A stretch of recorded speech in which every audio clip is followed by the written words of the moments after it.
Good evening and welcome to the Town of Acton Selectmen's meeting for June 28, 2012. First item on the agenda, salute to the flag.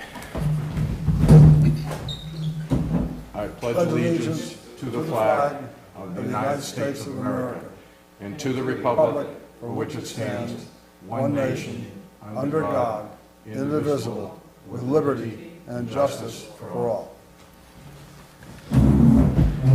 Okay, approval of the minutes of the last meeting. I move that we approve the minutes from the last meeting. Seconded? All in favor? Oops, I forgot the agenda. Approval of the agenda. I move we approve the agenda. Seconded. All in favor? No old business. New business, mass gathering permit. Vacation land, Volkswagen. This is your second year doing this? Third year, okay. Acton Fairgrounds, we have evidence insurance. They have submitted their $100 fee, and this is for August 5th? Yes. Okay. Any discussion? Yeah. Motion? I move that we grant the mass gathering permit. Second the motion. All in favor?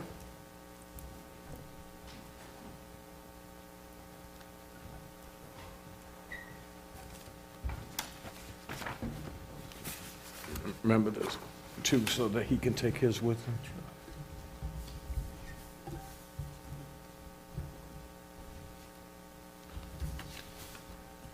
And then, keep the receipt and the insurance with ours, and we'll let him take his.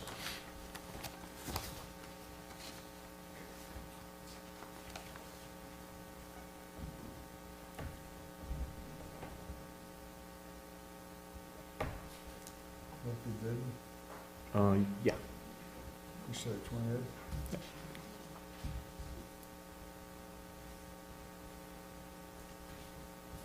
Okay, that's what we keep. Yeah, that one, this one, this is ours.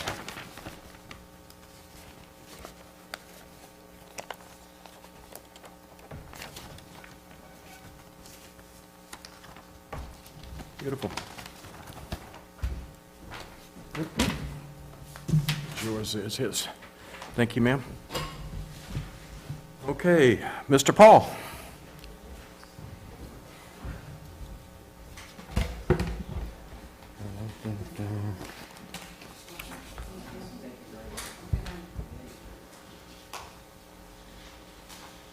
What I have is a mortgage company looking for a letter of no action.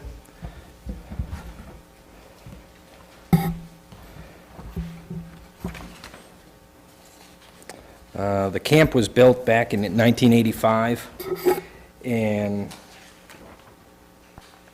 from what I can see from the site plan that they had there, this one right here, here's the lake here, and they're showing 35 feet back from the lake. Back in 1985, the setback was 75 feet, so my assumption would be there was a camp there already, and it was removed. That would allow them to be much closer to the lake. Looking at the septic design from that date, there was a house there, but it was actually behind the house up by the road, so they built in front of it. I'm not sure how the permit was issued or why, but they came in, permits were granted, they built the house. Mortgage company's coming along now to do a mortgage for another person, and it clearly doesn't meet the zoning requirements for them, but the town issued permits for it.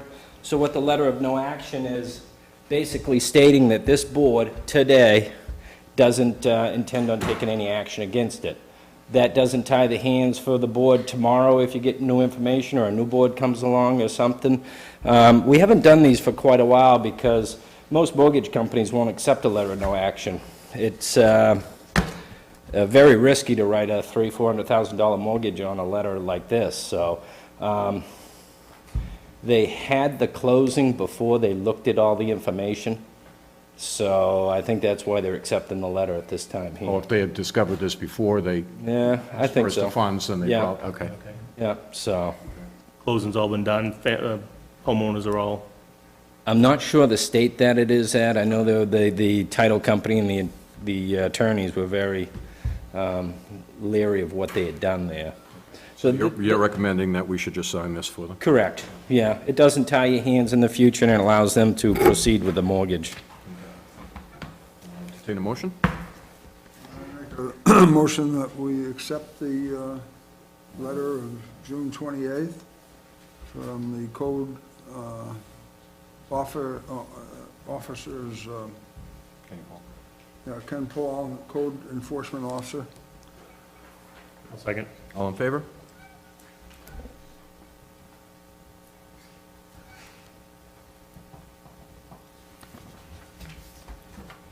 I'll make a copy for that, give it to you guys if you want it. Okay. Yeah, it takes all. While they're doing that, you want to tell us about the water break?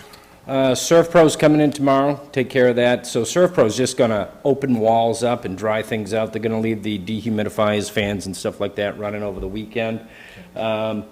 They were thinking of steam cleaning the rugs and stuff like that, getting that area cleaned. But once they open up the walls, they'll be able to tell how much more damage there is. And Surf Pro's working with the insurance adjuster, so they'll be able to, once he's done, probably the adjuster will come back out, and then we'll need to get estimates for putting the puzzle back together. So did the adjuster give him permission to go ahead and tear walls apart and stuff, or?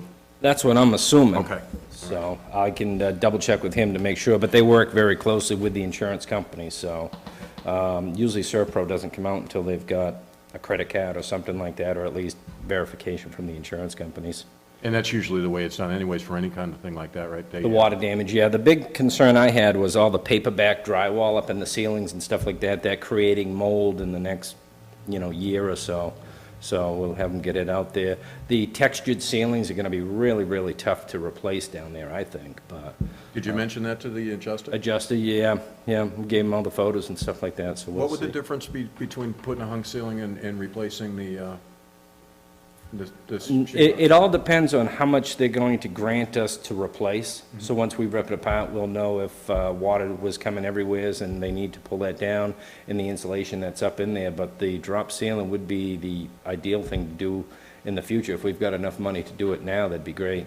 Yeah, because just so many wires we've had to put in the last 2 years for computer updates and all that kind of Yep. stuff. It was pretty difficult. Yeah, the only thing would be just a fire rating assembly between the two, and a drop ceiling can still meet that rating.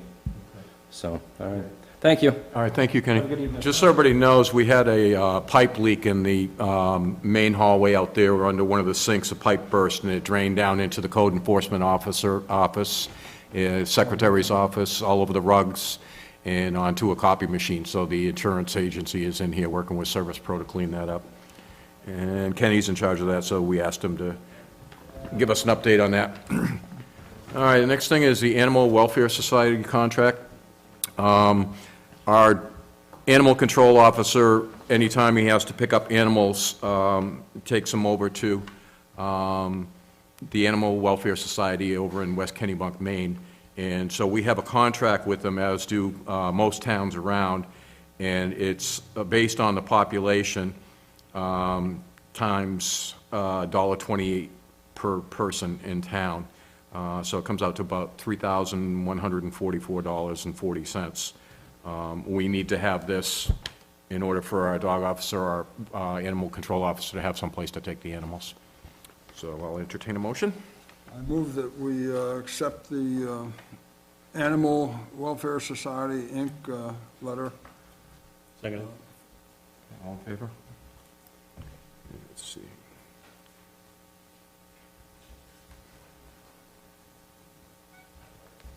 It just takes one signature, so I'll sign this.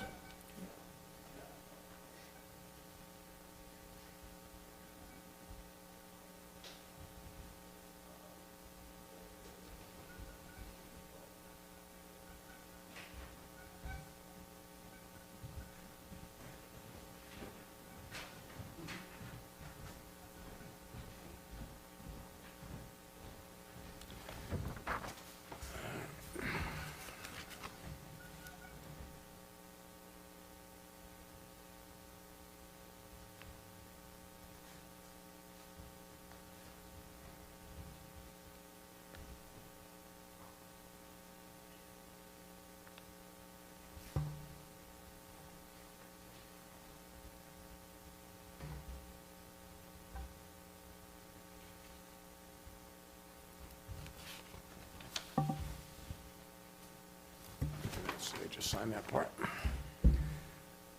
All right. Got that done. Okay, we've got appointments, and we have quite a few of them. We'll need a motion on each one, and then we'll have to sign it here. So,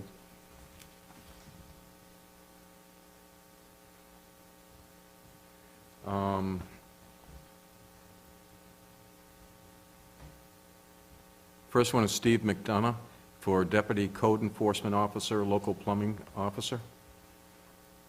I move that we accept Steve McDonough's Appointment? motion, I guess you'd say, to... Appointment? Pardon? Appointment? Appointment to... Second. Okay, all in favor?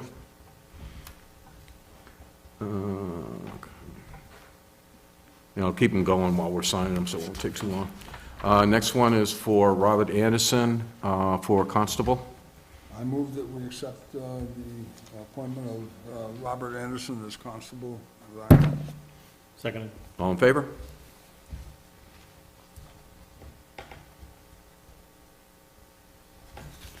Next one is William Catanzi as EMA Director.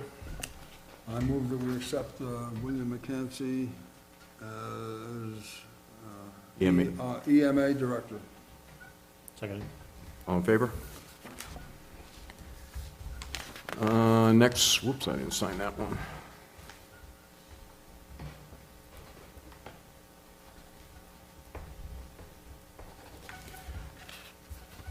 Next one is William Catanzi for E911 Addressing Officer.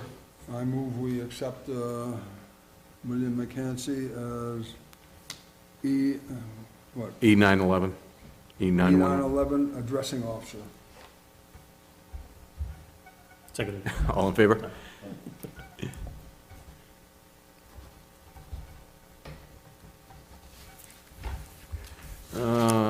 Lorraine Yetton to Representative to Southern Maine Regional Planning.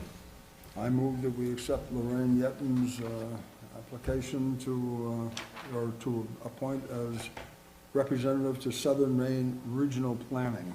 Seconded. All in favor? And while we're on Lorraine, I'll be thinking about her, hoping she's getting better and will be back to work soon.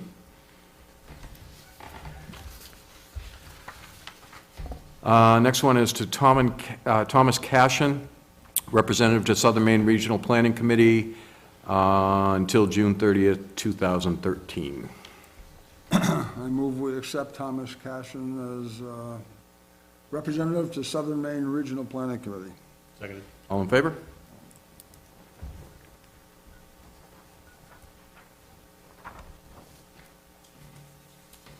Next one is to Gavin Mahoney, Planning Board alternate until June 30th, 2013.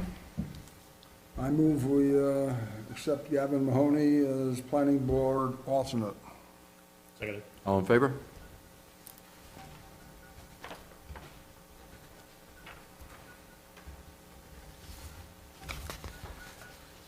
Next one is to Thomas Cashin, Planning Board until June 30th, 2015. I move that we accept Thomas Cashin as a member of the Planning Board. Seconded. All in favor?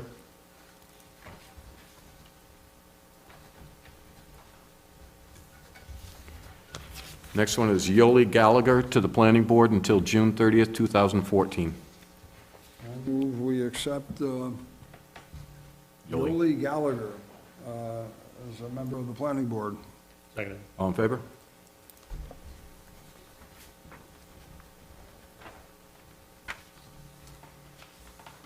The next one is to Jessica Donnell to the Planning Board until June 30th, 2014. I move we accept Jessica Dowell. Donnell. Dunnell, as a member of the Planning Board. Seconded. All in favor?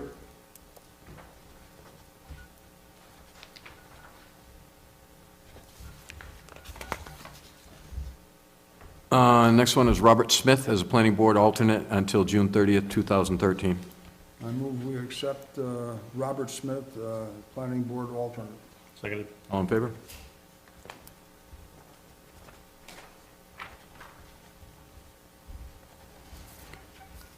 Next one is Daniel Archibald to Zoning Board of Appeals alternate. I move that we accept Daniel Archambault as a zoning board of appeals alternate. Seconded. All in favor?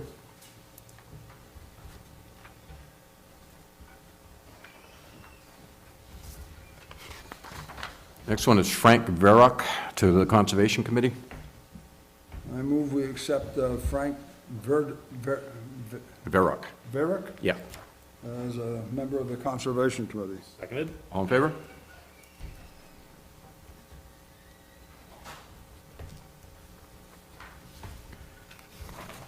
Next one is Wesley Ham to the Conservation Committee. I move we accept Wesley Ham as a member of the Conservation Committee. Seconded. All in favor?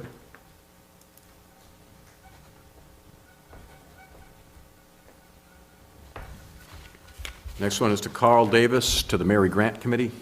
I move we accept Carl Davis as a member of the Mary Grant Committee. Seconded. All in favor?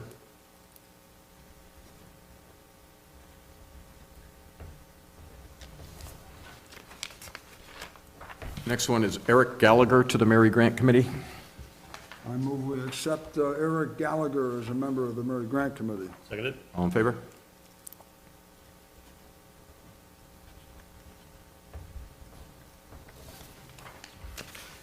Next one is Barbara Seeker to the Mary Grant Committee.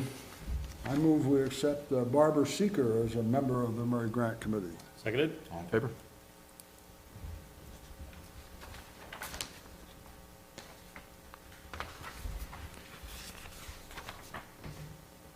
Next one is Elaine Beck to the Policy Committee. I move we accept Elaine Beck as a policy committee member. Seconded. All in favor?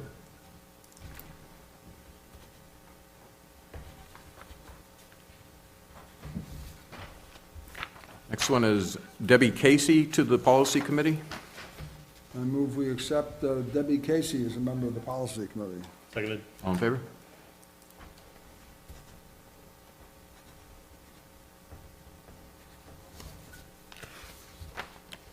Next one is Steve Casey to the Policy Committee. I move we accept Steve Casey as a member of the policy committee. Seconded. All in favor?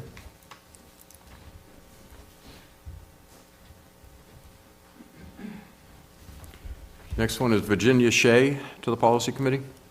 I move we accept Virginia Shea as a member of the policy committee. Seconded. All in favor?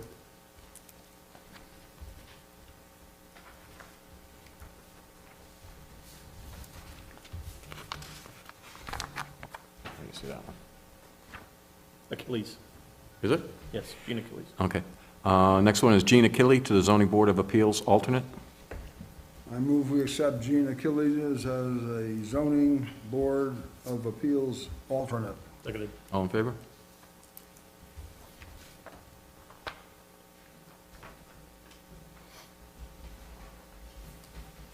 Next one is Vicki Erickson as Health Officer.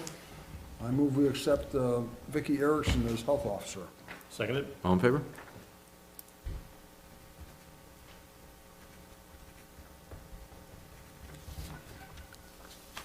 And the last one is Stephen Casey to the Zoning Board of Appeals.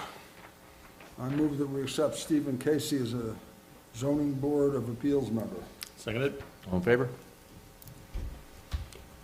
Now, so everybody understands, these appointments tonight are of people that have been on these committees and have shown an interest of staying on these committees. At our next meeting in 2 weeks from now, we'll be announcing all openings for all committees that we don't have enough people for. So these are just reappointments to people that have already been on the committees, and we still have a few that we haven't got any word back from yet. So from 2 weeks from now, we will make an announcement to anybody that has any interest in any of the openings on any of the committees to let us know, and we will make appointments to fill up all the other committees. Okay. All right, personal policy amendment. Where it's the end of the fiscal year, we have made a change in our personnel policy, and we have to have it in place before June 30th in order for it to take effect for next year. What we have decided is on Article...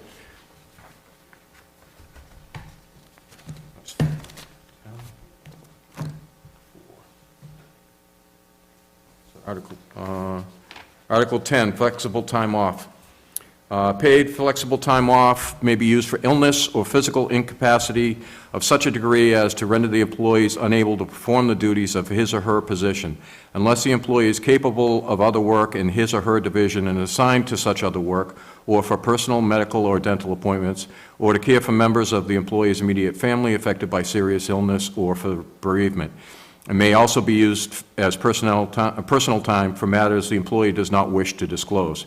B, paid flexible time off accrual for full-time employees shall be 5 days granted on July 1st of each fiscal year. Any unused flexible time shall expire as of June 30th of each year. All employees shall be eligible to use flexible time off after 30 days of service with the town.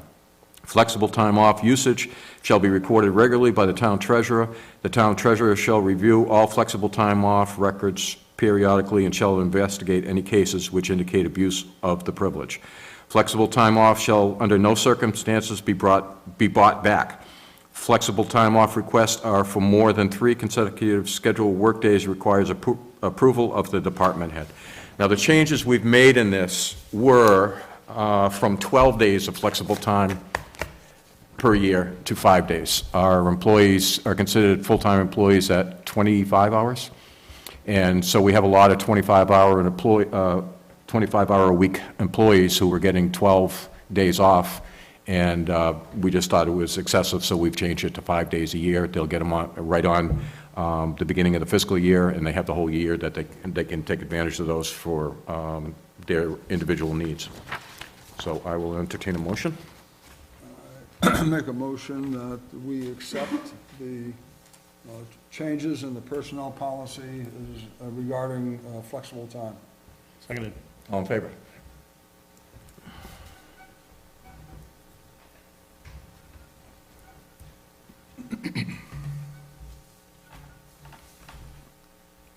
All right, and you're going to do this, right? Right, after.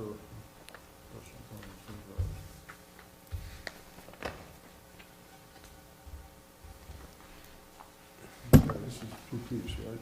This is two-piece. Yeah, you're going to...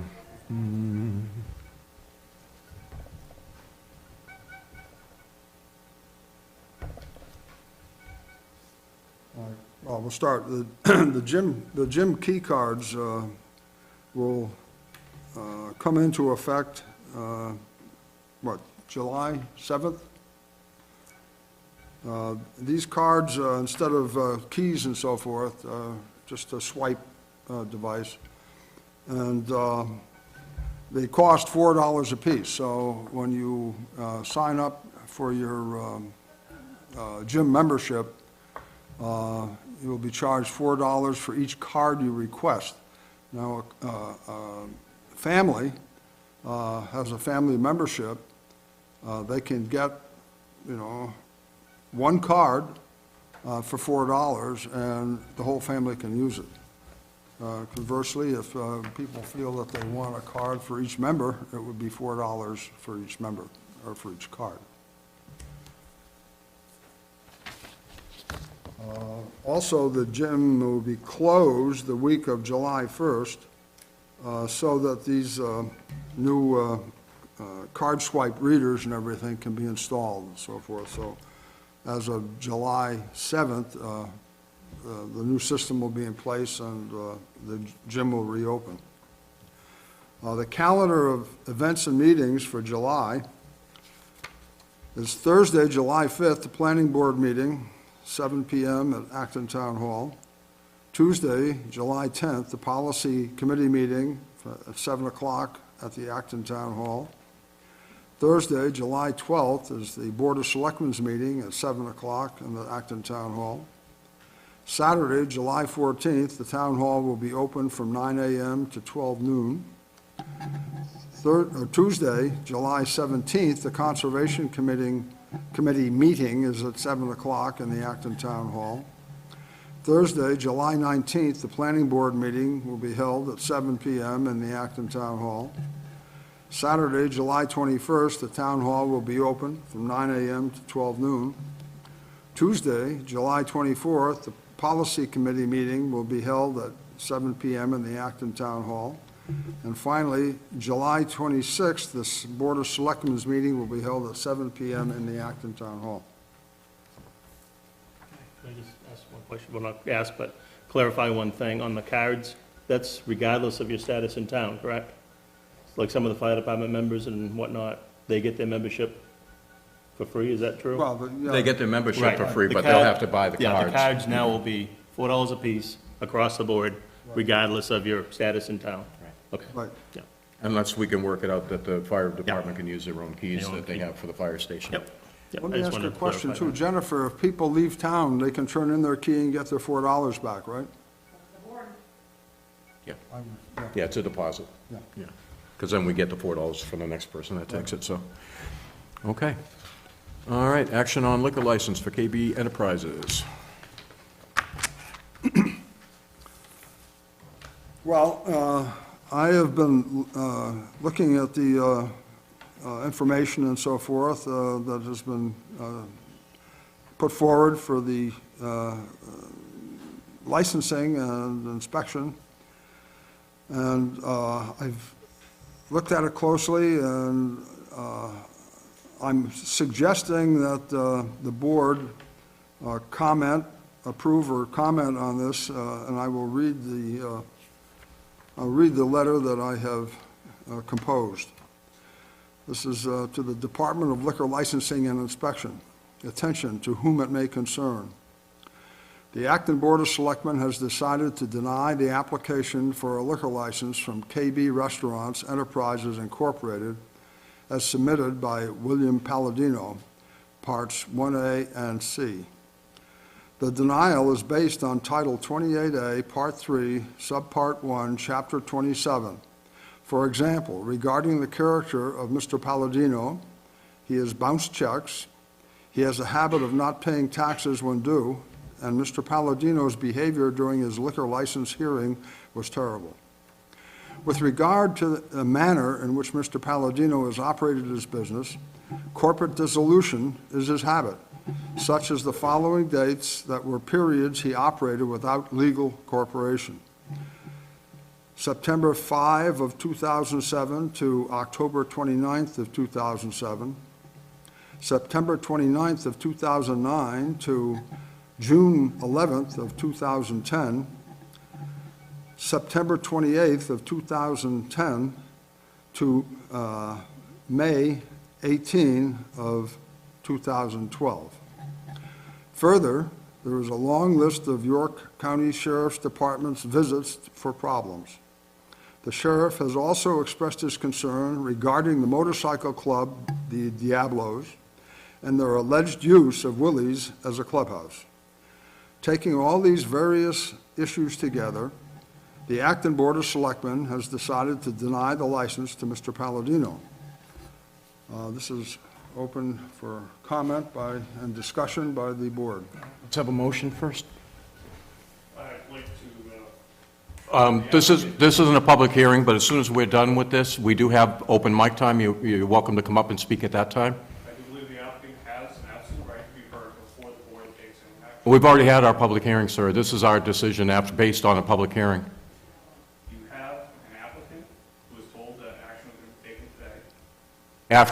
After the public hearing that we already had. He didn't have an opportunity to be heard at the public hearing. Oh, he did. We gave him plenty of time. Now, we're going to make a vote on this, and then if you'd like to come up and say something for the record, that's fine. But this is not a public hearing, and this is not a time that we allow people to speak in our meetings. Well, I want my objection noted, this vote taking place, because he hasn't been afforded the proper procedures. Okay. There's a due process right to be heard. Okay.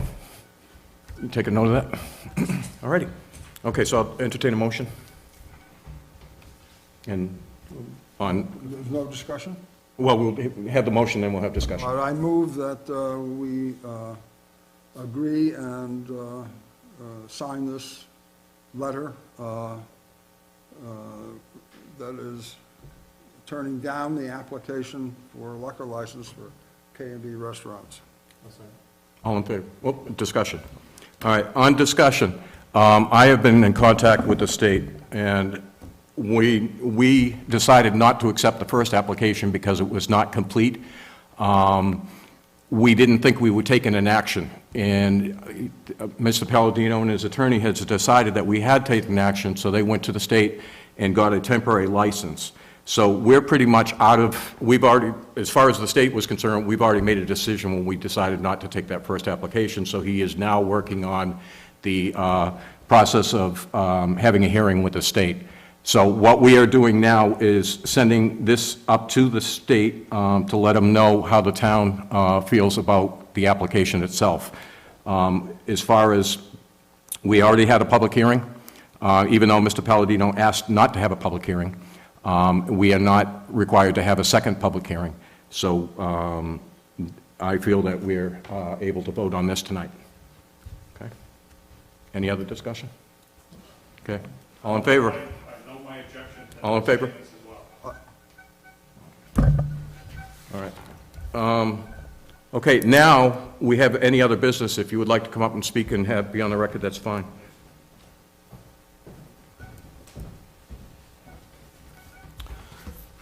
Good evening, I'm Brad Moran, attorney for the applicant, KB Restaurant Enterprises. As I said earlier, we have serious objections to the procedure that's taking place here, and frankly, we don't feel that he can get a fair and impartial hearing by this board. I believe that the status of this appeal process has been misstated. The state has basically given him his temporary license and wait till the dust settles in the town to see what happens. That's what's going on. My client was told that he was going to have action today on his liquor license application. He has an opportunity to be heard. It's a due process requirement. It's crystal clear, a legal requirement that when someone's property rights are affected, they have an opportunity to be heard. I watched the tape from the public hearing. He spoke for maybe a minute and a half, and the action that was taken by the board was to postpone until they had his certificates of good standing. I don't believe there's any dispute now that his corporation is in good standing. It's in the revised application that he submitted. I can provide certificates of good standing if you need them, but I don't believe that there's any dispute on that. This decision that was just read, we have some serious issues with it. We got a copy of it, and it's dated June 14th, 2012, suggesting that there was a meeting, a discussion, where my client wasn't present, wasn't noticed. He was told this was going to be taking place today. So the questions we have is whether the board met and discussed this matter without the applicant being present, without being noticed. Did the board already make a decision before we got here today? Where did this document come from? It was authored 2 weeks ago. So we want our objections noted to that process because this creates a mess going forward. We also object to what I'd call outside fact-finding. I count no fewer than 5 submissions that were made to the board after the public hearing, never even copied to the applicant so he can respond, and they make their way into the decision that you just voted on today, a vote that I believe is illegal. There are no grounds to deny this application. We object to any type of character test. That's no basis for denying a liquor application. And then this statement regarding a long list of problems from the sheriff's call log. Think about the record evidence that you've seen. You've got 17 calls for the entire year. All you have is calls for service, 1, 2 words, no explanation of what is in there. And in April, I note that the town gave a license to a neighboring bar that has similar type of calls, similar type of nature. Also, I find it strange that if there was a huge law enforcement concern, why there's no input from law enforcement on this. I spoke with Morris Willett today, and he notified me he has no objection to the town renewing my client's liquor license. He didn't find anything out of the ordinary, nothing that jumped out of him, those are his words to me, regarding what has taken place over the past year. You don't have anything there that talks about repeated problems that are sufficient to deny his liquor application. Actually, Bill, you can explain one of them. There's the intoxicated subject call. I mean, tell the board where that came from. Somebody had come in for an order of food to go, and he came through the door and he was blatantly too intoxicated to leave the building, so we elected to call the sheriff's department to deal with it, because would not have been right to let him walk out of the building. Also, if you look at the long list, you've got burglar alarms, you've got motor vehicle accidents. What's interesting about the motor vehicle accidents that I learned today is any accident that takes place within, if you've seen those green DOT markers, they specify an area. Any accident that takes place or any stop or anything is just going to get sent coded under that address. Or if an officer calls in and says, accident near the shed. So there's no basis in there to find that he, his patrons, or his employees are responsible for this, for those accidents, or for causing any kind of trouble or breach of the public peace. It's clearly unfortunate the way that public hearing turned out, and I think anyone would agree with that, with personal attacks going back and forth. But, you know, town can't lose sight of the issues of what they're looking at. You're looking at denying a liquor license without any basis. You're going to be setting a bad precedent. It's just going to waste resources, the time, and Mr. Palladino going forward. My client has invested about $1.5 million in building up this business. It's not just a bar, it's a restaurant as well. Employs 10 people, including some of his family members, and they depend on this place for their livelihood.